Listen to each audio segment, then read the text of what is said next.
have another game. Its name is Story, Story, Die. We need some people in our line. Hello. Me again? We need a further person to point to the people in the line. Or I can do that, but yeah. Right. These people will tell us story, one person at a time, depending on who Ed is pointing at. At any minute, Ed could change who he's pointing at, and the person will have to pick up the story seamlessly or they die. Oh, These sweet. people are taking their last breaths right now. Win-win. So can we have a story subject for our people? Guilt. Too abstract. I like the idea though. What was that? Falafel. Guilt and falafel, the name of my autobiography. Any others? Guilty. It's set in 1970s Italy. Okay, guilty falafel set in 1970s Italy. Good luck, guys. Once upon a time, long ago in 70s Italy, there was a falafel, exceptionally guilty falafel, who had just made his way over from Israel. He'd been involved in some dodgy shit with the IDF, and he was wondering whether he had to change up some parts of his lifestyle.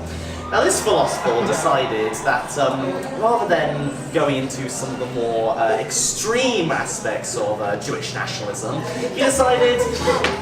he decided that he should perhaps stop bombing the Palestinian falafels hospitals, schools and general infrastructure. Because this falafel had a sense of existential dread.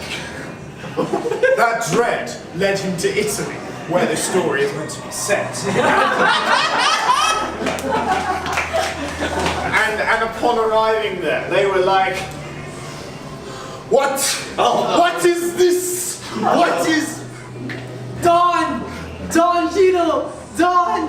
I ate the falafel! Which is exactly what, I died. which is exactly what would have been said if this falafel was not particularly resilient, and actually shot the Mafia Don in the head with a rifle which he'd stolen from the IDF. Now back to the original story. This falafel thought, what do former mass murderers do after they've committed all their crimes? They decide to start a talk show and run a massive PR campaign in order to assuage their guilt and dominate the public perception that falafel can do whatever the fuck it please, as long as it sort of vaguely says sorry for all of the fucked up falafel-based bad activities that it has been involved in. Those activities it was involved in leads us back to story B. When it went back to Italy, because in the 70s, Italians had not heard of the concept of veganism. They thought it was a radical notion. It went against all their local cuisine, although it is somewhat contradictory considering this is a living falafel, and Falafels are known to be very good speakers, and so, back to story A, Falafel decided to go on a widespread tour. It went across the country, across the north, to the south, having rallies with armbands around it, which has led to lots of people coming over, and, I'm sorry. And which led to lots of people going around. And those people went around and around until they went back to Italy. And Italy, they just never accepted the falafel as their own. And the reason they didn't accept the falafel for their own is that they didn't assimilate to the culture. And to solve that, the falafel got its own talk show. Now, the initial episodes of this talk show were received rather negatively. So negatively that he had to move to the West, where we can deal with a lot more crap.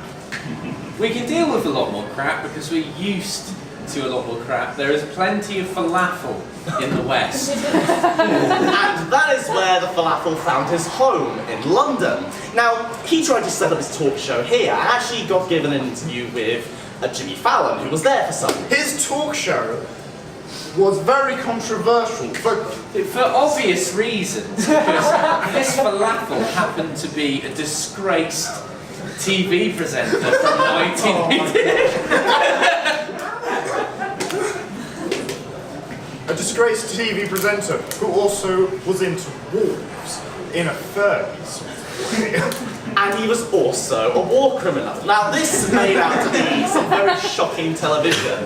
And he, in fact, introduced a segment where he would paint pictures of veterans, which became very popular. It became Vigo's veteran Vestas. And Back to his talk show, it was very controversial in the vegan community because falafels are a very popular choice of cuisine for vegans. And The concept of veganism is gay.